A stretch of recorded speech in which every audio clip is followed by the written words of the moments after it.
politics. She's been covering local news and politics in the Tampa area since 2010 and is currently host of a show called Midpoint on WMNF on Friday afternoons.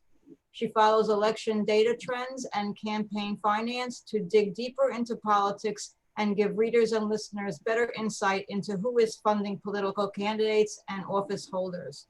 She is a self-proclaimed policy wonk who reads and interprets public policy so you don't have to. Here to speak more about current political topics is Janelle Taylor. Hi guys, you guys might better know me as Janelle Irwin. The Taylor's my married name. But Irwin's been around a lot longer than that. So that was a bio from before. I'm actually now the senior editor for Florida Politics. So I don't write quite as much as I used to. I'm in a more managerial role now, overseeing a team of about 10 different reporters, just making sure the planes land and making sure that they're covering what needs to be covered. But I still have my finger on the pulse of pretty much everything going on in local and state politics, and to some degree national politics as well. Liz, when we first were corresponding, you had asked me to kind of speak a little bit to what it's like to being a reporter in this climate. So I'm going to start with that, and then I'm going to kind of transition into some topics that are, I think, important to you all as members of a Democratic club, things that you're going to be watching going into 2022 with some, I'm sure you've heard, major announcements over the last week. So I'll just start first by kind of talking about the state of media in general. And I don't think it would come as any surprise to any of you to hear that, you know, being a journalist, I think, is in the United States anyway, is harder than it's been in recent history. There's sort of this, at the risk of sounding cliche, this kind of war on information where, you know, if a reporter reports something that is factual, but it doesn't jive with somebody's preconceived notions, with their opinions, with their morals, their views, whatever, you know, it's immediately dismissed as fake news, as, you know, having some sort of bias behind it. You know, we do indeed live in an age of misinformation. So much of what being a journalist is now is not just the standard, what we've always done, which is seek to, you know, shine a light on what's happening, hold people accountable, inform our readers, our viewers, our listeners, whatever media we happen to work with. We're also having to constantly combat that misinformation. You've all seen it in Facebook feeds, you know, maybe in conversations with, you know, a crazy uncle or something, where, you know, somebody reads something on the internet and just assumes that it must be true. And oftentimes it is not. And it's become so pervasive that it's infiltrated, you know, the political process in general. So oftentimes, you know, the idea of fact checking has gone from, you know, adding clarification to claims that might be a little bit of a stretch, to having to go with the straight up pants on fire type of clarifications for our audience, to call people out when they're just being blatantly, you know, untruthful. So that's become the biggest challenge of being a journalist in the, you know, kind of, I'd call it the post-Trump era, but I think it's very much still the Trump era, because the brand of politics that he sort of ushered in to this nation took hold, and it has not gone away. Here in Florida, we see it every day with our governor. He's very similar in his style, his delivery, his messaging, as Donald Trump was, and who knows, maybe we're going to see him run for president in 2024. So that's kind of in a nutshell what we're going for there. But I think it's more, I also want to leave some time if anybody has any questions, if they want me to address something that I haven't spoken to. So I'm going to kind of go a little bit quick here. So the biggest news, I think, in our region right now is, of course, Congressman Charlie Crist announcing that he was going to be running for governor, which means he will be leaving his congressional district. That is Florida's 13th congressional district. It covers a pretty good portion of Pinellas County. He's obviously not your congressman, but his decision very much affects everybody in the state of Florida and certainly in the Tampa Bay area, and has ripple effects potentially even all the way down to the Florida House of Representatives. So it's something that's certainly important to discuss and look at. At the kind of big picture part of that, there's the lingering question about whether or not he can win. He's likely to face a pretty tough Democratic primary, in which you're probably going to have Agriculture Commissioner Nikki Fried, potentially U.S. Representative Val Demings. We know Anna Eskamani now has said she's not going to run, so that's out of the mix. But either way, it's going to be an expensive primary, which is going to deplete the party's resources for a general election, which will be incredibly difficult to mount against an incumbent Republican governor who has presidential aspirations and is no doubt going to draw copious amounts of money from outside of the state. The calculus there is that if he doesn't win re-election in 2022, chances of him running for president in 2024 become much more slim. So he really, in order to take that step, he really has to win re-election in 2022. So you're going to see tons of outside resources flooding into that race. And you have to ask, if there's a competitive Democratic primary, is the eventual winner going to be able to overcome that?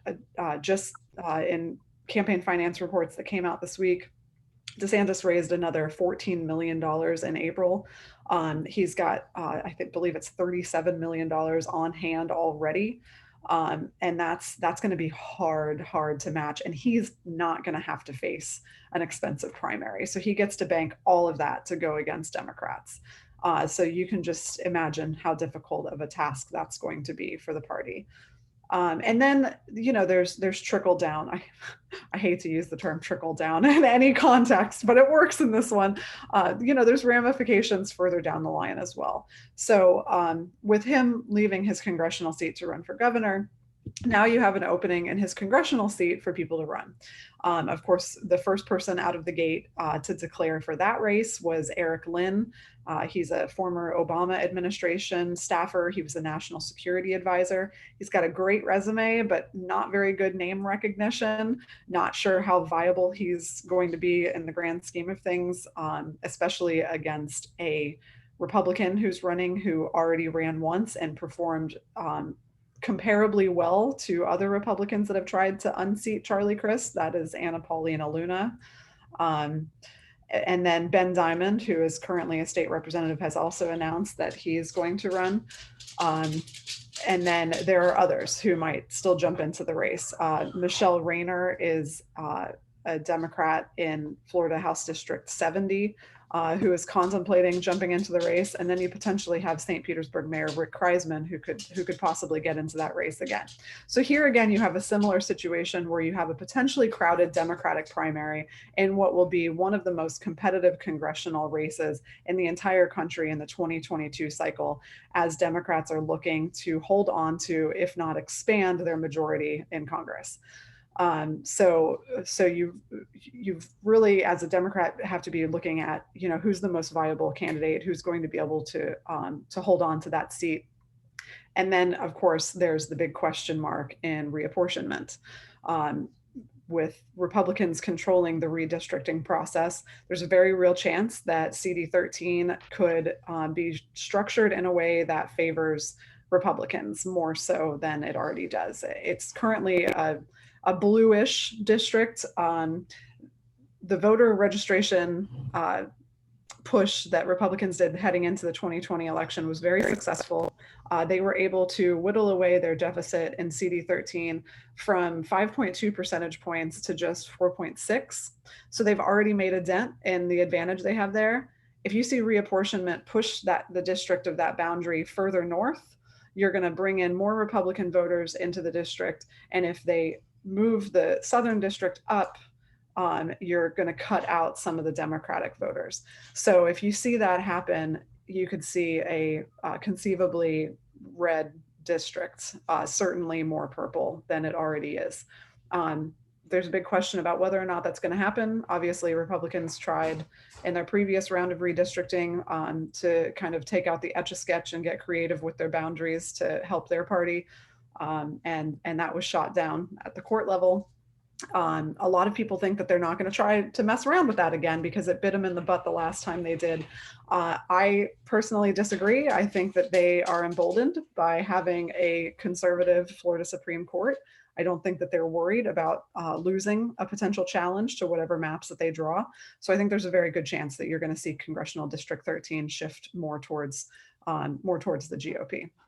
And then just one more kind of effect that it has down the line with the state House districts, with Ben Diamond running for Congressional District 13, that opens up his House District 68, which is also a Pinellas County district. And it's a fairly purple district. You only have about a 7,000 voter advantage for Democrats in that district, which when you factor in voter turnout tendencies, it makes it a pretty even split between Democrats and Republicans. So it's kind of already a toss-up. And then again, if you factor in potential redistricting, same thing with Congressional District 13. If they move the boundaries north, you're scooping up more Republicans. If they cut out some of the southern parts of the district, you're losing some Democratic voters. So again, you could see that district fundamentally shift in its demographic makeup in terms of the two major parties. So there's just a lot to watch with all of the pieces that came from that one Charlie Crist announcement. And I think that that's the most fascinating thing that's happening in the Tampa Bay area right now in terms of politics, because there's just so many pieces that work together and so many things that could potentially happen that both Democrats and Republicans are going to be watching. So that was kind of my planned spiel. And with that, I'm just going to kind of let you guys ask questions. And so I'm not just sitting here rambling and hopefully not boring you guys. No, not at all. You have a plethora of information. And thank you. That was a lot to digest, I know. No, I know, but still, I mean, we need to hear it. And it's very hard to hear from a Democratic point of view, always being in the minority for years and years and years, and never quite being able to overcome those challenges, especially with money. They always have so much money, and it's so hard for us to get there. I'm wondering, do Dems even have a chance in 2022 for statewide and races? For statewide races? I think it depends on a lot of factors.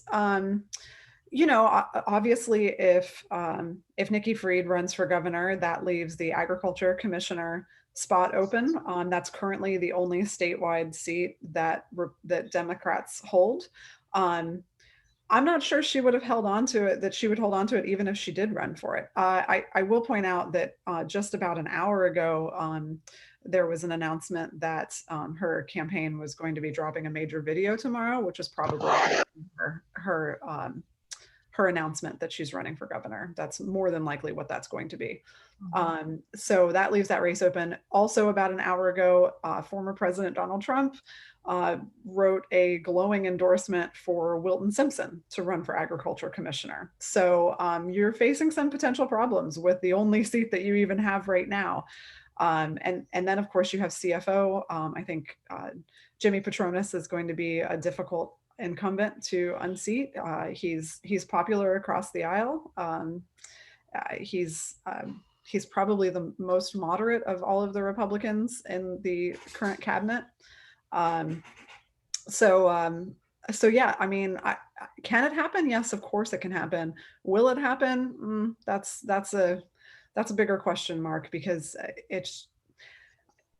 I think that Democrats almost need undeniable scandal in order to make that happen. And there's sort of this culture war, it seems, within the party itself that I think is standing in the way of success, in that you have sort of the more moderate Democrats and then the more progressive Democrats. And there's this tendency historically to say, okay, we have to elect somebody in a Democratic primary who's going to be the most electable in a general election.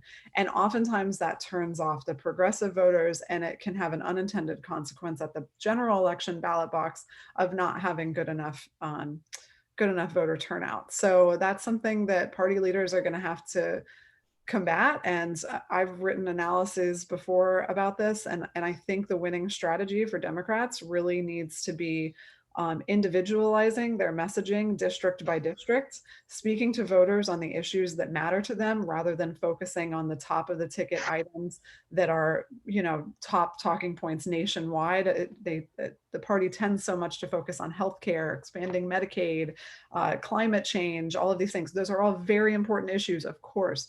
But when you're talking to a voter who's uninformed, who, has struggled throughout the COVID-19 pandemic to put food on the table, to access quality healthcare, they're maybe not necessarily thinking about the bigger picture at the national, federal level. And instead they want to hear, specifically what you're going to do for them. Republicans have been very successful at doing that. And the Democratic Party seems to be just a step or two behind with really individualizing those messages. I totally agree with you. And it really isn't, there hasn't ever been a consistent message from the Democrats, and it comes from the top. And I've had a problem with that for a long time. I was just sitting in on a Democratic kind of a training session. They did a little webinar, and speaking about what you just said about messaging. So if we talk to voters, I think some of the things we need to do as individuals is educate the people and inform them of some of the legislation that has passed that's going to affect them, so they understand that it's directed to them and how their lives are going to be affected. Also, if you share a personal story with them and say, well, I don't have healthcare and this is why, I want da da da da da. And another way that the Republicans are successful in messaging is they fire people up. They get them angry. And unfortunately, that is very effective. And we have never done that. We try to be all nicey-nicey. And I think if we fire up some people to say, hey, look, voter suppression, oh my God. I mean, what party would take away your right to vote? And so, this is what we need to do as Democrats. And I think everyone, I'm going to share this later. There's a link on from the Democratic Party on ways to target your message and get a better result. That's a great point, because I think there's also a tendency for Democrats to sort of concede places they know they can't win. And Charlie Crist, when he made his announcement that he was running for governor, he did a one-on-one interview with Joe Henderson, who is a columnist with the publication that I work for. And in that, he said that his mistake in 2014, when he lost to Rick Scott, was that he just conceded North Florida. He said, I can't win it. I'm not going to waste my time there. And he didn't go there. And when you're talking about a statewide election, no, you're not going to win, the Panhandle, but you're going to get some. Not everybody in the Panhandle is a Republican. There are still Democrats there, and they want to know that they're represented. And if you're ignoring them, what incentive do they have to get to the polls? And he said he's not going to make that mistake again. And I think that can translate for the purposes of this group. You guys are in East Hillsborough. You're a pretty red area. You guys are definitely in the minority. So if you translate that to where you're at, you still want to be represented, even if a Democrat's probably not going to win in your district, although there have been some pretty decent gains in East Hillsborough with obviously Adam Hattersley when he took House District 59, and now Andrew Learned is in that district. So those are big gains for you guys as Democrats. But I think that that's something Democrats need to look at too, especially in statewide elections, is don't just ignore a place because it's red, because there are Democrats there and you still need their votes, especially in close elections. I don't see anybody with questions. Come Scott, on, guys. you have a question, Scott? Go ahead. Unmute yourself. Thank you. You said absolute scandal to help the Dems. Where does the Matt Gaetz story go? He was I know. discussed as transition manager. The second that came out of my mouth, I thought, if that doesn't do it, what does? I have a 17-year-old daughter, so the whole thing like just blows my mind. So I mean, I guess what I mean is something that they can't try to explain away. The Matt Gaetz thing, you know, he hasn't been charged, so Republicans can say, well, we need to investigate, you know, that sort of thing. Like somebody needs to go to jail, and there needs to be irrefutable. I mean, I'm serious. I almost think that in the state of Florida, the way that it is now, I think that's almost what, and even then, I'm not sure that it's enough. No, I'm not either. If he's charged, do you think it blows back to DeSantis? I mean, Democrats will try. That is definitely a certainty. There will be negative ads galore tying the two together. They're going to both be painted with the same Trump acolyte brush, and it will work among some voters. But the problem is the people that you're going to convince didn't need convincing. The people who have not been convinced, I don't know how you convince them. That's just difficult. And you're going to see Nikki Fried get painted with that same scandal because she's been buds with Matt Gaetz. There's been national level reporting on her relationship with Matt Gaetz because of their mutual goal to legalize adult use cannabis. So, you know, that's gonna affect her too. You guys are in a rough spot. There is no getting around that. That's for sure. Just a couple of questions about your show. So would you consider yourself an activist? No. Okay, cannot be. Because I wish I could be. Yeah, okay. I would be if I could be. Have you ever reported when you're in person, like let's say at a rally or anything? Have you ever been right in the middle of stuff? Well, I covered the 2012 Republican National Convention. So that was definitely the most action I've seen in terms of protests. I didn't cover any of the George Floyd protests in person because of COVID-19. I kind of just watched everything on Facebook and that sort of thing, which is not ideal. But the RNC was a very interesting experience to see what was 99.9% all peaceful protests, and to have this completely militarized response around that. I mean, certainly there's a need for protecting the attendees of the conference, the convention, but it felt excessive for sure. So I don't know, did that answer your question? Yes. Janet, you have your hand raised? Go ahead, unmute yourself.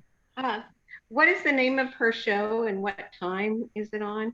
Well, don't get too attached. It's called Midpoint. It's called Midpoint Friday. It's on Fridays at noon. It's actually 12:06. It comes on after the NPR headlines. But like I said, I don't know if you were on before, we have programming changes that are happening. And I'm not quite sure when or even if I'll be on after that happens in June. So my days might be numbered. I'm not sure. Oh no.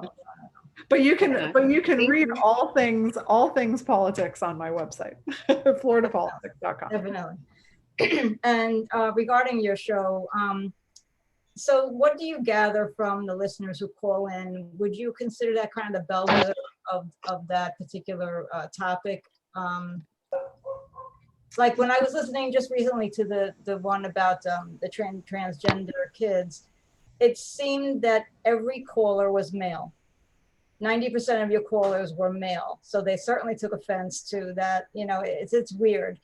And, you know, they all had this tone that, well, you know, boys will always beat girls. And they couldn't fathom what it means to be a transgender person, where I think a woman would usually, if they feel it more. So just curious on your take about your callers and how they are when they come in. I would not describe the callers to that show as any sort of bellwether. These are people who are more involved than the average voter. They are typically more informed. They're on top of the news. They know what's going on. Oh, somebody had an accident there. Drop something. You okay over there? And to your point about most of the callers being male, that is the bane of my existence. I will say that of all of the noon shows that we do Monday through Friday, I typically have more women calling my show than other people do, with the exception maybe of the Surly Feminist show. I think they're on Thursdays, I believe. And that's catered directly towards women. So they might have more women calling their show. But it's, I do think that it is indicative of what maybe a little bit of the problem is. It's so easy to have a conversation with the people who are the most involved. But those are not the majority of voters. In fact, they're an incredible minority. Like the vast majority of voters, they don't know. I mean, some people literally go to the ballot box and they vote for somebody because they like the way their name sounds.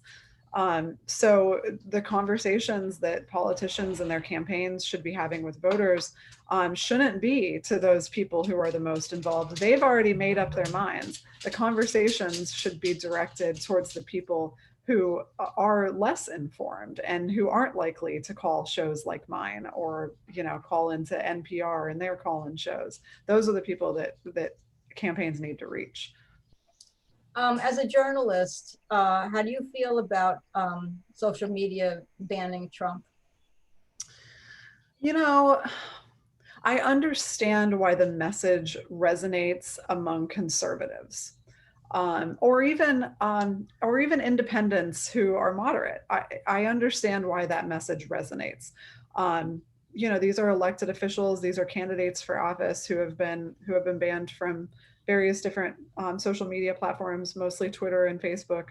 But I think that there's something that's lost in that conversation. And again, this is one of those situations where when you talk to informed voters, they get it. It's the uninformed voters who don't understand. And sometimes it's difficult, even when you explain it to them, to make them understand.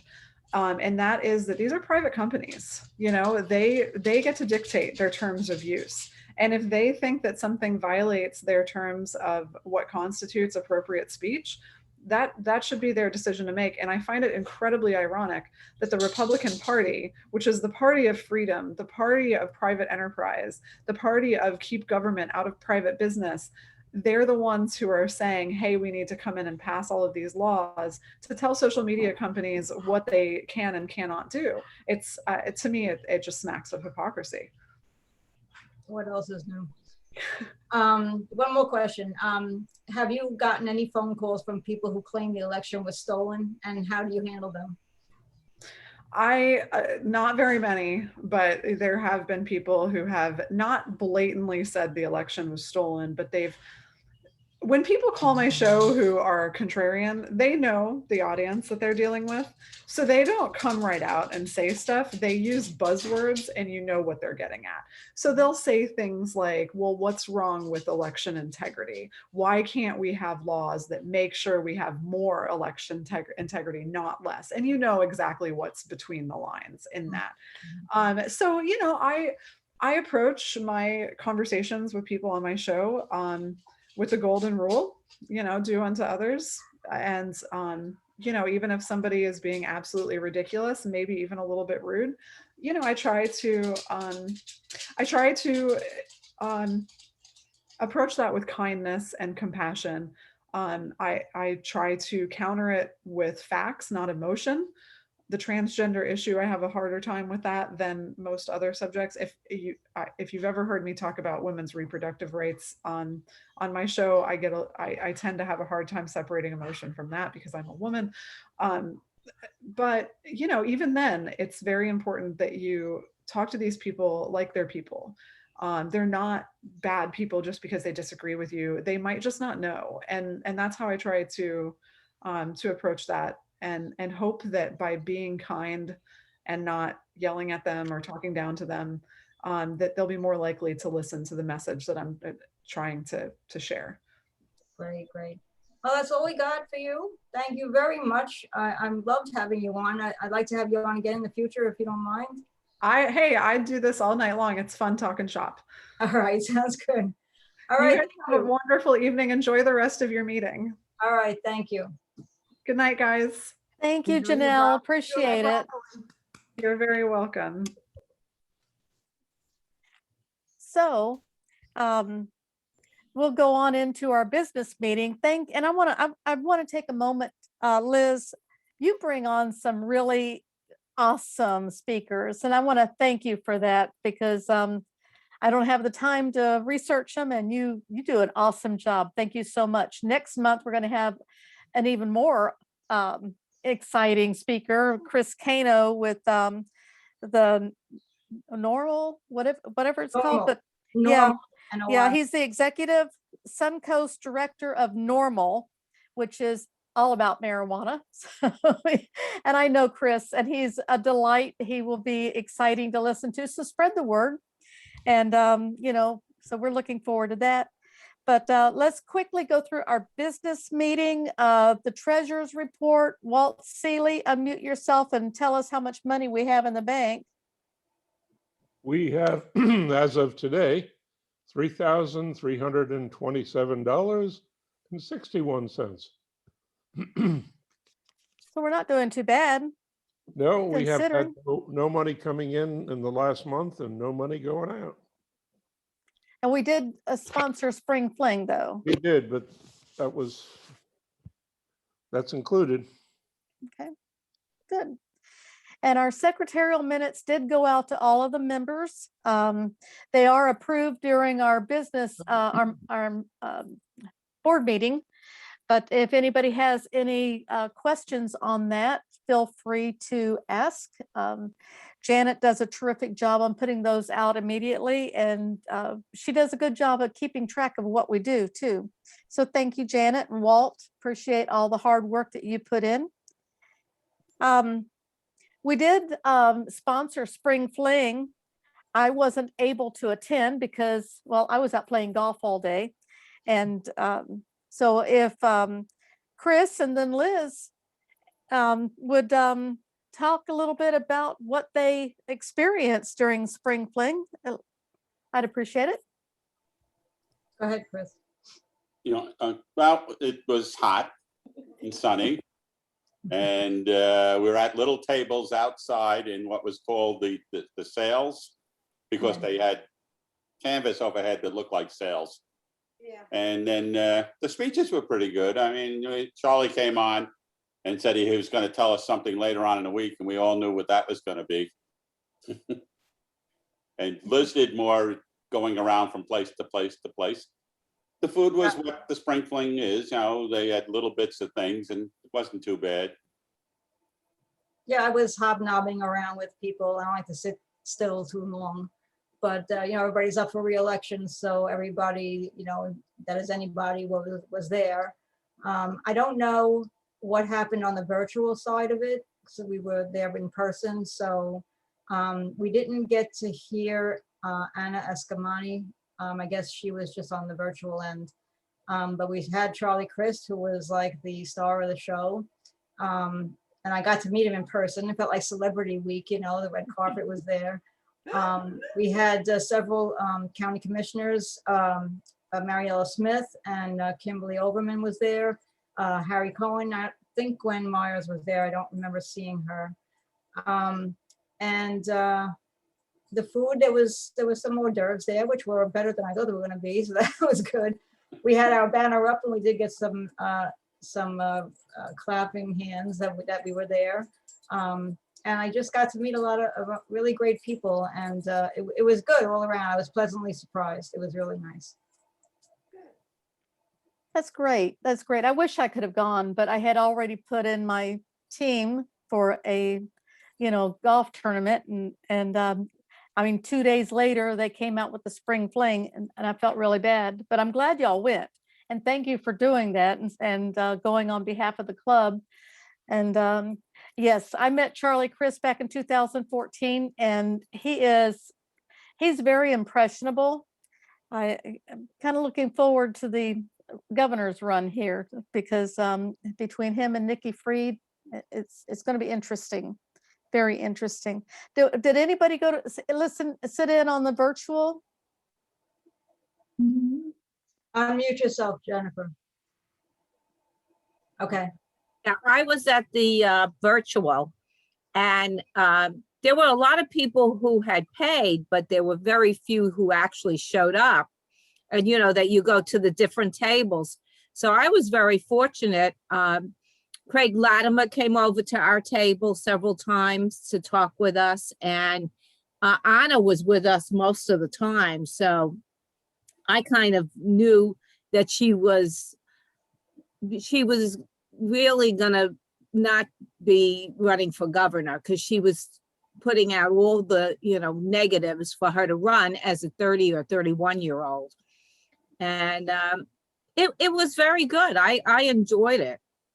They did have a couple of technical problems, but really it was, you can stay home and be comfortable and hear all the speakers. So I was happy with it.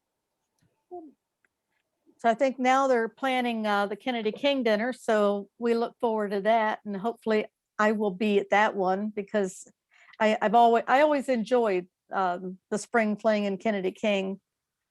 So, and thank you for letting us know. So when you did the virtual, were you able to also see the in-house speakers too, like Charlie Chris? So you got to see it all. Yes. Okay, good. Yeah. Anybody else go to either one? I did. You did? Yeah, I was with the South Shore Dams. And Michelle Rayner was amazing. Oh yeah, she was. Oh my gosh. She takes no prisoners and is a force to be reckoned with. She came on after Charlie Crist, and for me, she stole the show. Yeah, I agree.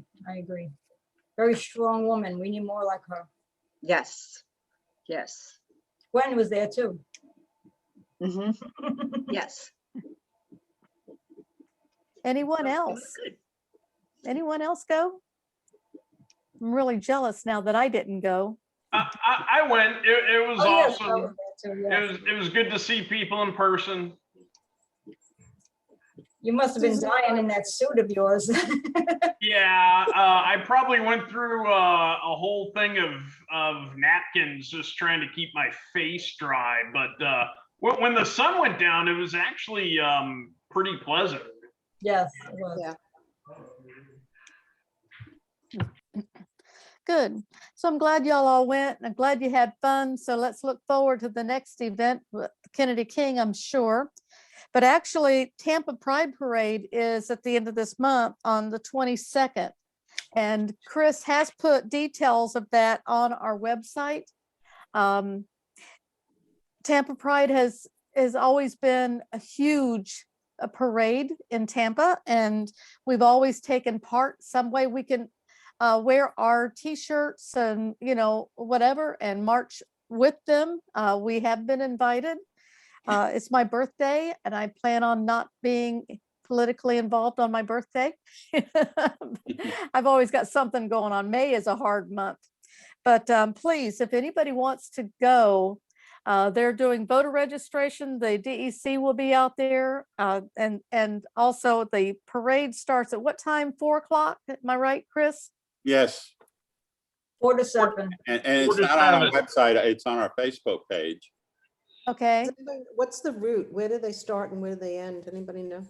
You know where the in Ybor, where the the event space is, right there on 9th or 19th Street. They'll all be in there, and then they walk down to oh gosh, what is the name of that street? You just follow everybody who's walking. 7th Avenue, I think we went down 7th Avenue, I believe. Yeah, Mhm. they marched down 7th Avenue, definitely. But they start at the beginning there, Yeah, 7th at the Avenue. east end, at the west end of Ybor, Right. Major Street, just outside the gate Mm-hmm. is Okay. where it usually starts. But, you know, like I said, it's on our Facebook page. And there's let's see, there's an RSVP form that you can fill out. And if anybody has any questions, it's the LGBT caucus is the one sponsoring it, the parade. If you want to do something for the DEC, you'd have to go on the DEC site. If there's any shifts that aren't filled yet, but they'll take any help they get if you just show up too. Is it on Mobilize? Is there a thing on Mobilize? Yes, they're on Mobilize. Yes, it is. Yeah, I think I'm gonna look at doing some voter registration there.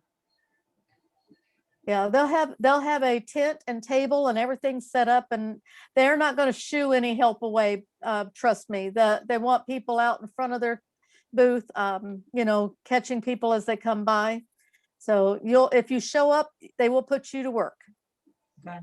And then walking in the parade, that is the biggest thrill, walking in that parade, because you're walking along and crowds of people are cheering for the Democrats. I mean, it's a feel good. Trust me, you'll walk away from that parade feeling like, you know, you're walking on air. It's awesome. So I urge everybody to get involved in that. Go on down there, you know, walk around, wear your Democratic t-shirts. The club still has t-shirts if you want. Liz has ours. Yep. You do, yeah. Yep. So, you know, I'm gonna bring them anyway, even though, you know, in case anybody wants to join. Okay, that sounds good. Yeah. Sounds great. What We're is the also date on that? May 22nd. It's a Saturday. May 22nd from 4 to 7 is the parade. But if you show up earlier, you can help the DEC and the LGBT caucus doing voter registration. Yeah, I put the link for the Mobilize event in the chat. Thanks, Chris. Perfect. So any questions on the parade? None? Okay, we're going to move on to our picnic in October. We're going to start planning that. So haven't talked to Emmett yet, but you know, he'll do it because I told him to. But yes, we do need, I mean, October, we should be safe and it's outside and the weather will be a lot nicer. So we will be planning that. If anybody wants to help plan it, let us know, you know, so that we can get together and have a good time. Are you thinking of doing it in the same location? Sure. Will Sanders Park? Yeah, that's what we're planning on, you know. Just out of curiosity, if we can everybody know how to raise their hand in Zoom here? I was just wondering how many people would be interested in going to the the picnic in October.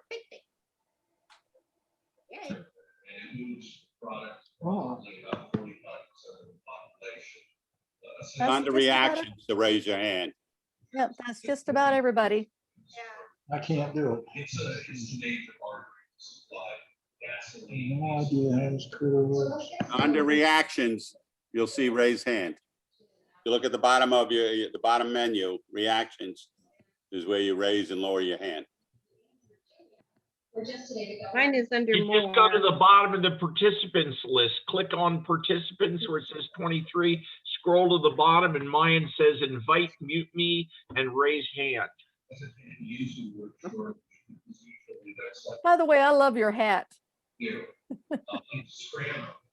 It's a Civil War kepi. I've been a reenactor for decades in Rev War and Civil War stuff. Really? That's a picture of Valley Forge in the background. I'm from about 5-6 miles from Valley Forge originally. Really?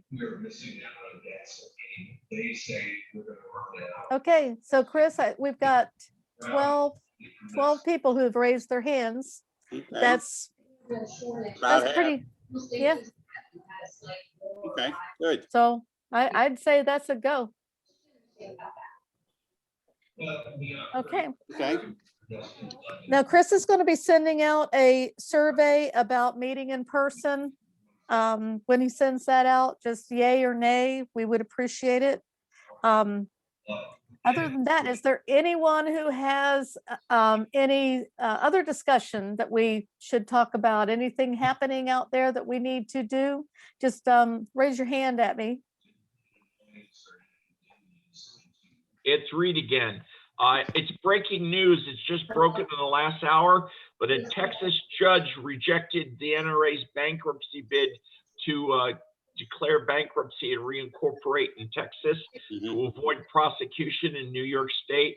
And the judge threw him out and said it was bogus. So the NRA is going to face justice from Letitia James in New York. And I thought that's some good news, and I wanted to share it with anybody if you haven't seen it in the last hour. Yay. Hooray. Awesome. Anybody else? Good or new, or good news or bad news?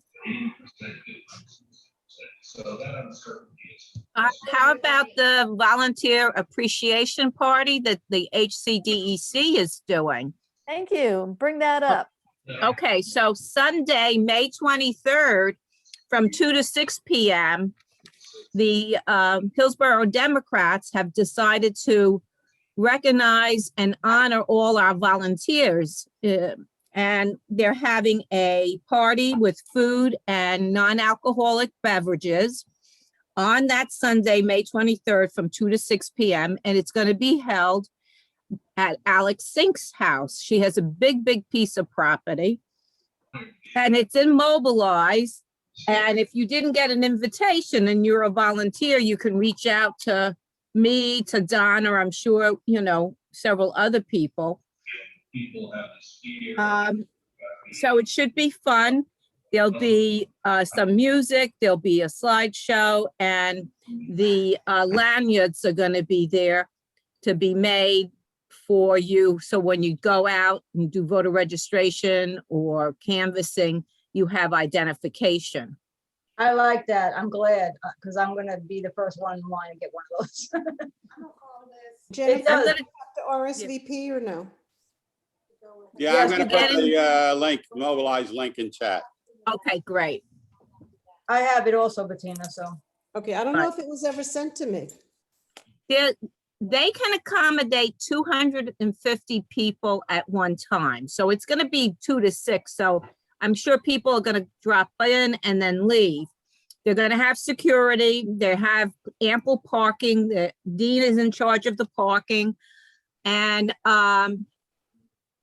it should be a fun time. It definitely should be a fun time to see one another. And it, like I say, it's going to be outdoors. So if you want to bring your own bottle, you can bring wine or beer, but they don't want hard liquor. If you've never been to Alex Sink's house, that's an adventure all in itself. It's a beautiful. It really is. It's right on what is that lake? Tanonasassa? Yeah, Lake Tanonasassa. Yeah. Yeah, it's beautiful. It is beautiful. The property is gorgeous. Yes. Anyone else? Anything else going on?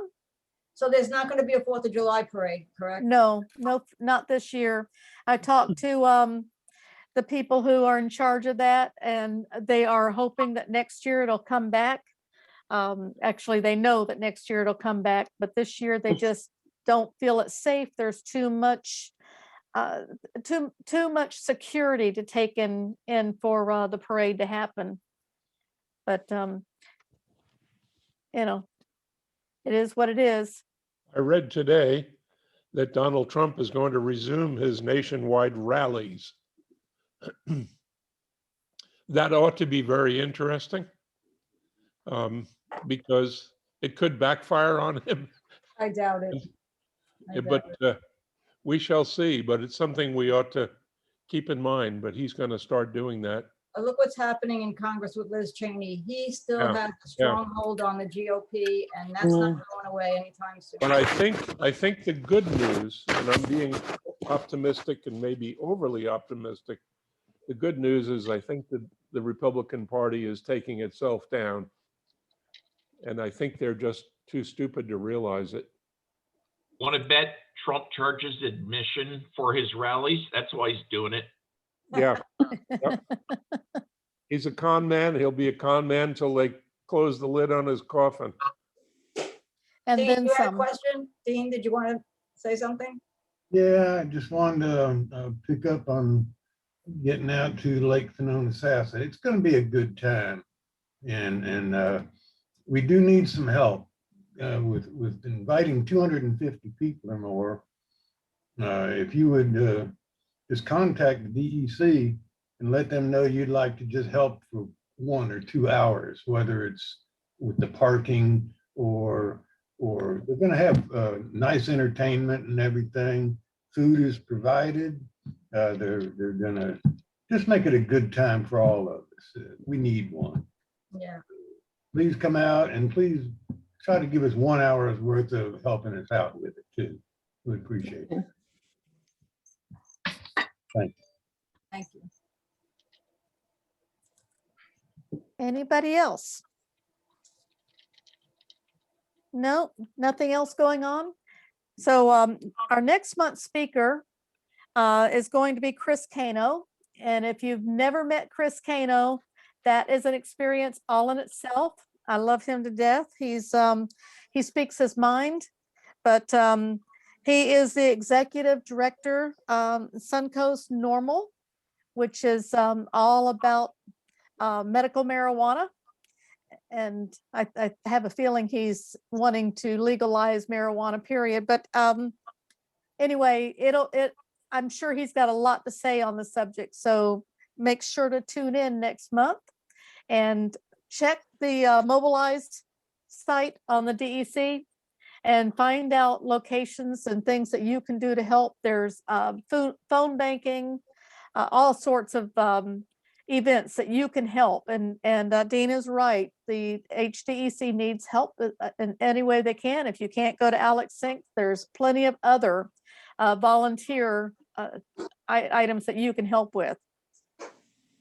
So anybody else before we leave? Chris. One thing more, Donna mentioned that we have our board meeting the week prior to this meeting.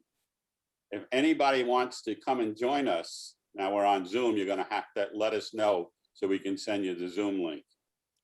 Well, actually, I think we're planning on meeting in person. Anybody who shows up is fine. Right. I think we're going to be meeting in person this next time, since there's just a few of us. And so, but we'll eat for dinner. We'll meet for dinner someplace. But everybody's invited, and we do need help. We need help in growing this club and, just planning. So if you're interested, please